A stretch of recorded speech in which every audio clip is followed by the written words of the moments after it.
আসসালামু আলাইকুম রহমতুল্লাহি ওয়া বারাকাতুহু। আমাদের এই চরমনে আলিয়া মাদ্রাসার ওই যে অদূরে মহিলা মাদ্রাসা, ৫ তলা বিশিষ্ট অনেক বড় মাদ্রাসা। আমি ঈদুল আজহার নামাজ পড়তে গেছিলাম। মাদ্রাসার মাঠ, এই যে শায়েখের, বর্তমান শায়েখের বাড়ি, এই আমাদের মাদ্রাসার ভিউ। ওই পূর্ব দক্ষিণ পাশ থেকে শুরু করে এই যে ঘুরিয়ে ঘুরিয়ে আপনাদেরকে দেখাচ্ছি। এই যে মাদ্রাসার ভিতর দিয়ে রাস্তা গেছে, এই যে মাদ্রাসার লিফট, উপরে হেলিপ্যাড আছে, হেলিকপ্টার নামে। এবং এখানে আলিয়া মাদ্রাসা ছিল, এটা আলিয়া কমে উভয়কে ভাগ করে দেওয়া হয়েছে। নিচে বোর্ডিং আছে, ওই যে আমাদের মাদ্রাসার টয়লেট।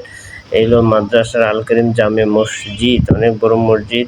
এই যে বুলডোজার, এটা দিয়ে মাঠ সমান্তরাল করা হয় মাহফিলের সময়। এই যে মাদ্রাসার কবরস্থান পারিবারিক, এখানে সৌদিয়ান খেজুর গাছ লাগানো হয়েছে। এখানে হাসনা হেনার নিচে আমাদের শায়েখ ইসহাক রহমাতুল্লাহ আলাইহি শুয়ে আছেন। হাসনা হেনা, তার মাথার কাছে হাসনা হেনা গাছ, ফুলের গাছ লাগানো, তার মাথার কাছে ম্যাম্পেলের দাদা পিসের ইসহাক রহমাতুল্লাহ।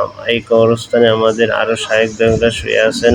এখানে ফজলুল করিম রহমাতুল্লাহ আলাইহি আমাদের শায়েখ শুয়ে আছেন, এবং আমার মাদ্রাসার মাদানী হুজুর, তিনি এখানে শুয়ে আছেন। জহিরুল হক প্রিন্সিপাল সাবেক, তিনি শুয়ে আছেন।